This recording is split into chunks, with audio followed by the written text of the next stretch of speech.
Hi, and welcome to Story Mode 8-4 Entangled Path Green Goal Skip Strat. This right here might be one of the most important strats you'll learn in Super Monkey Ball 2. Both Story Mode and an Expert. It's everywhere. This strat is only 6 seconds long, which is like about 20 seconds faster than both of the slower strats, so this is a really, really important one to pick up early. But it's not easy. It's gonna be, we're gonna do a clip into a jump that's gonna enter the goal at a pretty tight angle, so before I even teach you anything, just know that you're gonna have to practice this for a while before you get really good at it. But yeah, let's get started. The setup is a big part of making the strat not a monster. The way I like to set it up personally is to do a right frame boost and barely touch the wall. So I guess the right wall boost, but usually when you do wall boosts in World 8, you get on the wall. This one, we're just gonna touch the wall to align ourselves a little bit. We're gonna do a right frame boost, touch the wall, and then we're gonna wanna head about this way. You're gonna wanna kinda cut diagonally across the first bridge. Now the reason you wanna do that is because we're avoiding this clip. We don't wanna clip off this, but we do wanna clip off this. So we don't want this, but we want this. You wanna use this clip to make the turn, which is gonna quickly and efficiently set us up to bounce off the bridge itself. Now by bouncing off of the bridge at full speed, you actually have just about the perfect amount of speed to get you all the way over the green goal. Now let me tell you, you can kind of see the green goal ahead of you there. It's not straight down, and it's not straight forward. It's a weird, scuffy diagonal angle. This is where the practice is going to come in the most. It's going to be ending the strat. Setting it up is fine, but getting into the goal is not going to be easy. But this is how you want to set up. Don't clip off this thing. Clip off the inside turn, and then bounce off the dot. I'm going to be teaching you how to bounce off the dot. There's another technique where you bounce off of a lower layer of the bridge, but that will be up to someone else to teach. Anyway, the whole story.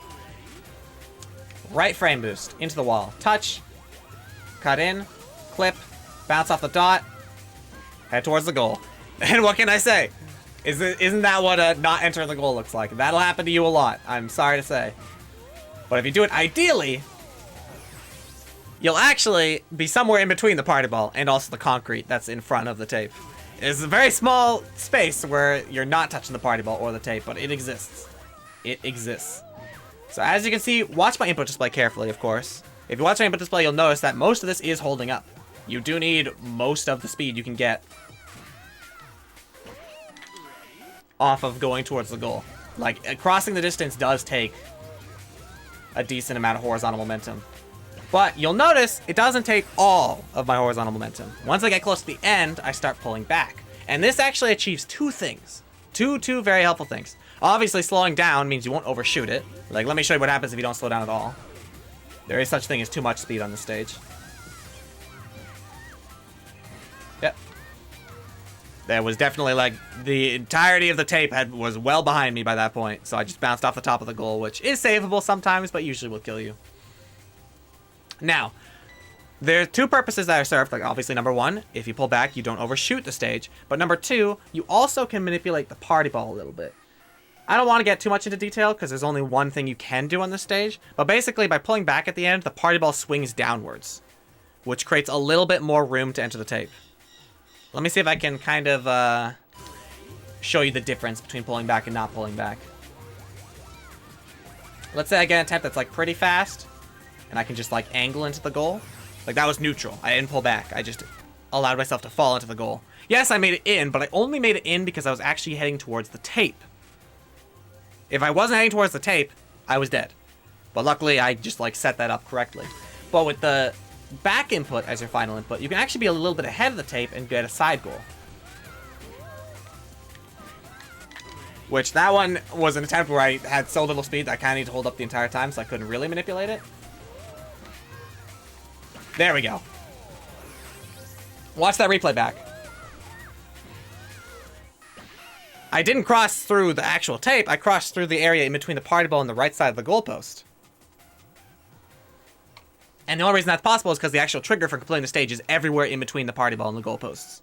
So as long as you're not party balling, you're going in the tape. So that's what the last input being down does for you. It makes it a little bit more likely that you finish the stage, even if you don't go right in the tape. Obviously, you still want to aim for the tape.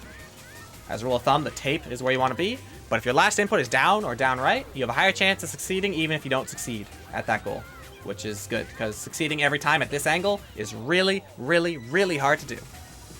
So stay calm, use the setup, get a nice normal clip here, hold forward most of the way, pull back at the end. Don't pull back too much and hit the concrete. Don't pull back too little and hit the party ball. And practice, practice, practice, practice, practice. This is a stage in all my almost 3 years of speedrunning this game that I never don't practice before I start attempts for the day. There's not a single day where I say, no, I don't need to practice Entangled Path today. I don't. I am so confident in this strat that I think if I don't practice it, I will get it first try. That does not happen. You will practice the stage every single day. And eventually you'll need to practice it less and less. You know, you'll just open up the stage, get it a couple times, and then go. But at the beginning, you're just going to have to put in a lot of work. But you'll notice it. It's a very satisfying progression. You'll notice when you're getting more consistent and every attempt starts feeling more and more comfortable. You will notice that. This is a very valuable strat to learn. And it teaches you a lot about falling, party ball manipulation, all that. All that. But all you can do is, well, if you'll notice, these attempts don't really look that different when you get down to it. So you'll notice that what we're practicing for here is consistency. You always kind of enter the goal at about the same time. Sometimes it's like a 0.1 or 2 faster, but that's just because you got a really fast, like, wind up. The rest is just accuracy. Another thing that someone in my chat advised me before I started this tutorial is to have the minimap zoomed in all the way. It's really hard to fake the situation, so it's probably not going to happen to me, but every now and then you get hit straight up by the party ball. And if that happens, having the minimap zoomed in could let you land back on the stage and finish, even if you don't go straight in the goal. 99 times out of 100, though, if you hit the party ball, you're dying. But every now and then, you'll get sent straight up, and you can still finish. It happens to everyone at some point. You'll know when it happens. But I cannot show you in this tutorial. It's just that uncommon, but just be ready for it.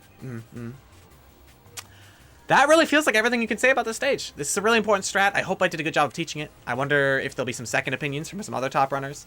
This, obviously, like I said, I use landing on the dark colored dot as my cue for the bridge. That dot right there. But some people use a later spot, a later landing spot, which creates a different angle. So that might be something you want to try out yourself. Like landing on that bridge right there. I don't really understand it, so I can't teach it, but you might like it more. Anyway, either way, that's everything I can teach you about Entangled Path. I hope this tutorial helps. Very important strat. Good luck learning it.